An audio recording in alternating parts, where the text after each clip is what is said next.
This week in the field notes from the San Diego Coastlines workshop.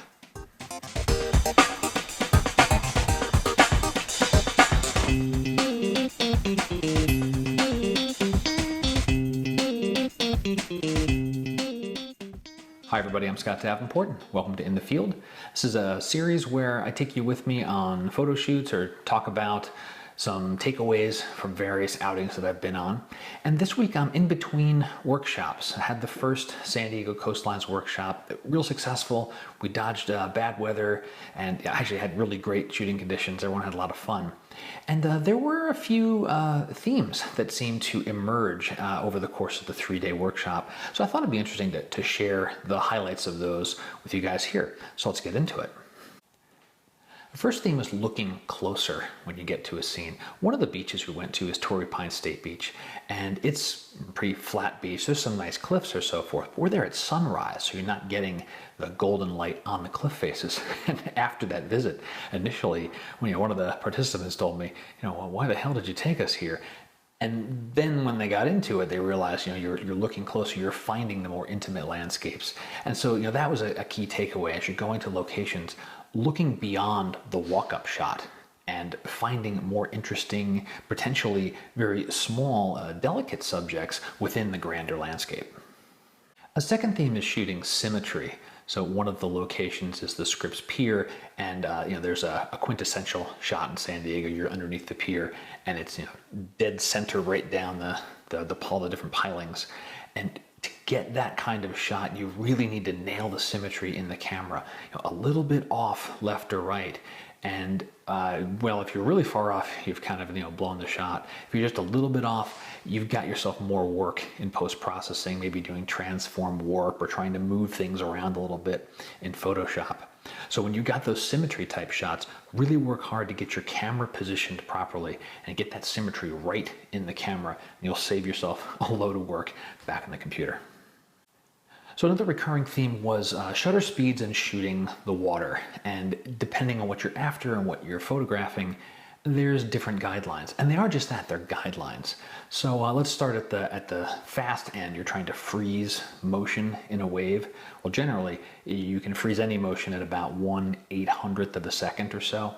But that much speed isn't always necessary for seascapes, because it's okay that the water's a little bit softer, and depending on how much light there is, I've even gotten down as low as 1/20th of a second, 1/10th of a second, just depending on the conditions, and you can still get the very powerful feeling of a wave crashing against the shore or hitting up against rocks. So let's see, moving upward from there, next would kind of be the fingers of water of like the makeshift waterfalls that happen as water spills over the rocks. Half second to a second is a good starting point, depending on how soft you want the water and how crisp you want the fingers of the waterfall. Next then is the ebb and flow of the tide as it rolls up and down on the shore.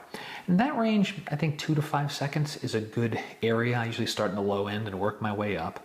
So you get some drag in the shutter and some movement of the foam as it's rolling in and out of the shore. And you have to experiment and dial it in. And of course, the last thing is really, really long exposures, 5 seconds and beyond. To smooth out the ocean entirely, you're probably talking 30 seconds, 45 seconds, 60 seconds, all depending on what the tides are doing, how choppy it is. And that's where either you're shooting well after sunset or well before sunrise, or you're putting a pretty thick neutral density filter on the front of your camera to cut down the amount of light and really slow things down. And all of that is, they're guidelines. I talk about this in my 10 Tips for Seascapes book, because you have to experiment. The conditions outside are going to be different. How much light are you getting? And also the speed of the water. Some beaches, the tides move faster than others. For example, I mentioned Torrey Pines State Beach. That's a pretty lazy, slow, calm beach compared to some sections of La Jolla, where there's a lot of rocks and a lot of more immediate smashing of a larger wave right up against the shoreline, and the water just moves more quickly. So start with those types of guidelines, and then dial in and adjust your camera accordingly. A final note is walking around. It's very tempting to pull up to a scene or finish your short hike and get to a location camp and start shooting. And you'll certainly get a nice photo or two out of that, but it will be of the same vantage and the same, potentially the same subject the entire time. There's something to be said for that if you're shooting through a sunrise or through a sunset and you're thinking about blending in post, and I've talked about that on the show here before. But there is also something to be said for moving around and looking for different subjects and finding different things. One of the examples from the workshop is out at Coronado. We had a beautiful, gorgeous sunrise. The bridge was really nicely lit up or backlit with the sun coming up, and that was fantastic. And then also just moving around, you can see downtown from different areas. There's a set of boats that really got nicely lit up shortly after the sun came up. And if you're not moving your feet, you're not going to be able to capture all of those things. So the tip of the week is to walk around. Move around a scene, survey it, look for both the shot that you've envisioned and then other photos that you may not have thought about. It's the half and half rule, and I've talked about that on In the Field before.